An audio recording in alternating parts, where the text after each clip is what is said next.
दोस्तों इस वीडियो में हम लोग दाब के बारे में जानेंगे, दाब को समझेंगे और दाब पे आधारित जितना भी प्रश्न पूछा जाता है सभी एग्जामों में, सभी प्रश्नों को यहाँ पे हम लोग देखेंगे और समझेंगे। दोस्तों सबसे पहले हम लोग जानते हैं दाब क्या होता है। दाब बोलिए या दबाव बोलिए सेम चीज़ है, इंग्लिश में इसको प्रेशर बोलते हैं। दाब का सूत्र होता है बल अपॉन क्षेत्रफल, मतलब किसी क्षेत्रफल में दिए गए क्षेत्रफल में कितना बल लगा रहे हैं उसी को हम लोग बोलते हैं दाब बोलते हैं, या इसी को हम लोग दबाव बोलते हैं। मतलब दाब का मतलब समझ लीजिए, गैस अगर होगा तो हम समझेंगे दाबना, तो दाब का मतलब समझ गए किसी क्षेत्रफल में कितना आप बल लगा रहे हैं उसी बल को हम लोग क्या बोलेंगे दाब। तो ध्यान रखेंगे दोस्तों, बल तो फिक्स होगा, बल से कोई दिक्कत नहीं है, लेकिन क्षेत्रफल घट भी सकता है बढ़ भी सकता है क्वेश्चन में। तो याद रखेंगे दोस्तों, यहाँ पे क्षेत्रफल क्या है, इन्वर्सली प्रोपोर्शनल है। तो क्षेत्रफल अगर घटेगा तो दाब क्या होगा, बढ़ेगा, और क्षेत्रफल अगर बढ़ेगा तो दाब क्या होगा, घटेगा। याद रखेंगे, ठीक है। तो क्षेत्रफल से ही आपको दाब ध्यान रखना है, क्षेत्रफल बढ़ा दाब घटा, क्षेत्रफल घटा दाब बढ़ा, ठीक है, उल्टा रिलेशन याद रखेंगे। और बल बढ़ेगा तो दाब बढ़ेगा, लेकिन बल का यहाँ पे काम नहीं है। अब याद रखेंगे दोस्तों, दाब का जो इकाई होता है एसआई इकाई होता है पास्कल, साइंटिस्ट के नाम पर है पास्कल। मतलब पास्कल का मतलब होता है न्यूटन पर मीटर स्क्वायर को ही पास्कल बोलते हैं। तो एसआई इकाई हो गया पास्कल, और इसका जो सीजीएस इकाई होता है वो होता है बार, ठीक है।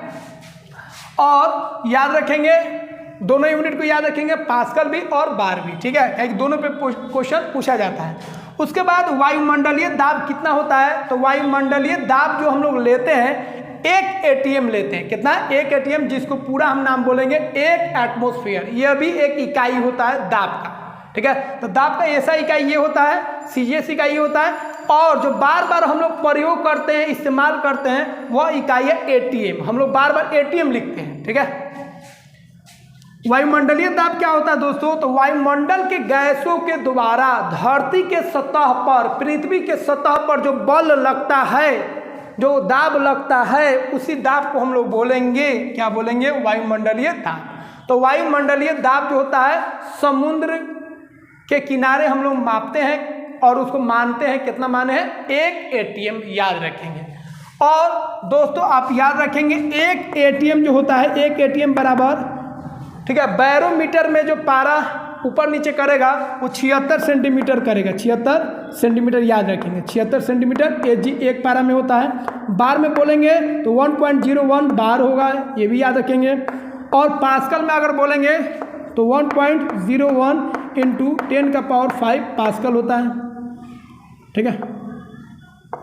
या इसी को एग्जैक्ट वैल्यू लिखेंगे तो 101 325 पास्कल होता है, ये लगभग लिखें। तो ये वैल्यू याद रखना है, इस पे क्वेश्चन पूछ सकता है, ठीक है, और ये तो ध्यान रखना ही है, ठीक है दोस्तों। और दाब को हम लोग किससे मापते हैं, तो दाब को मापने वाला जो यंत्र होता है उसको हम लोग क्या बोलते हैं, बैरोमीटर, बैरोमीटर बोलते हैं। और इसमें होता क्या है, पारा होता है, यही पारा ऊपर नीचे करता है दाब के बढ़ने पर, ठीक है, और दाब के कमी होने पर। दाब ऊपर बढ़ेगा मतलब दाब बढ़ेगा तो पारा जो है 76 सेंटीमीटर उड़ जाएगा, तो इसको ध्यान रखना है। तो दोस्तों आप इसका स्क्रीनशॉट लीजिए। अब इसके बाद हम लोग देखेंगे दाब पर कौन कौन सा प्रश्न पूछा गया है। इससे पहले हम लोग बात कर चुके थे दाब के घटने के कारण कौन कौन सी परिघटना होता है।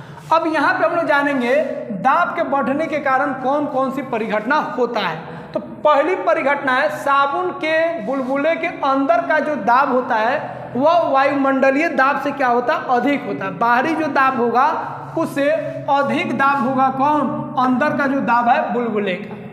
दूसरा ध्यान रखना है, पानी का जो क्वथनांक होता है बढ़ जाता है। अगर दाब बढ़ेगा तो पानी का क्वथनांक भी क्या होगा, बढ़ जाएगा, क्योंकि पानी का वाष्पीकरण जो होता है दोस्तों वो कम हो जाता है दाब बढ़ने पर। अगर दाब बढ़ाइएगा, दाब बढ़ा रहे हैं मतलब उसको क्या कर रहे हैं, दाब कर रहे हैं, उसको दबाव दे रहे हैं, दाब रहे हैं, तो पानी को जैसे ही दाबिएगा तो उसका वाष्पीकरण कम हो जाएगा, और वाष्पीकरण कमी होने के कारण वाष्प अधिक से अधिक निकलेगा, तब ना दाब बढ़ेगा। इसके लिए उसका जो क्वथनांक होता है पानी का वो क्या होता है, बढ़ जाता है।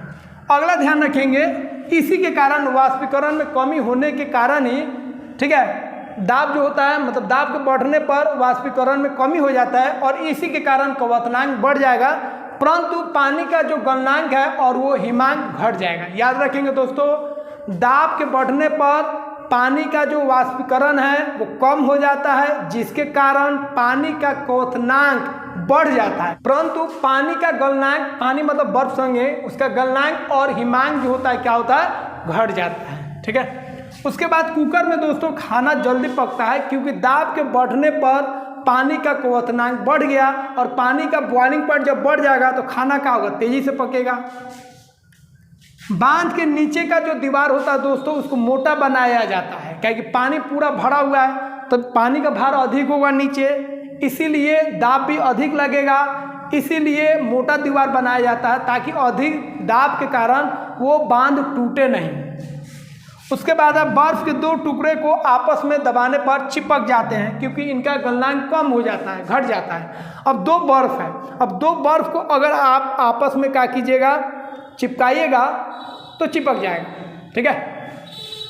अब दो बर्फ को ऐसे अगर दाब रहे हैं तो दाबने से क्या होगा, बर्फ का गलनांक कम हो जाएगा और बर्फ का गलनांक कम होगा, इसीलिए वो आपस में क्या होंगे, एक दूसरे से चिपक जाएंगे। ठीक है। तो चिपकने का कारण क्या है, बर्फ के टुकड़ों का, क्योंकि उनका गलनांक जो होता है क्या होता है, घट जाता है। दोस्तों आशा करते हैं यह वीडियो आपको अच्छा लगा होगा और अभी तक आप इस चैनल को सब्सक्राइब नहीं किए तो सब्सक्राइब कीजिए और हमें सपोर्ट करते रहिए ताकि इस तरह का और भी वीडियोस, बेस्ट से बेस्ट वीडियोस मैं आपके लिए बनाता रहूं और आपके साइंस के लेवल को अच्छा करता रहूं। मिलते हैं दोस्तों अगले वीडियो में। जय हिंद।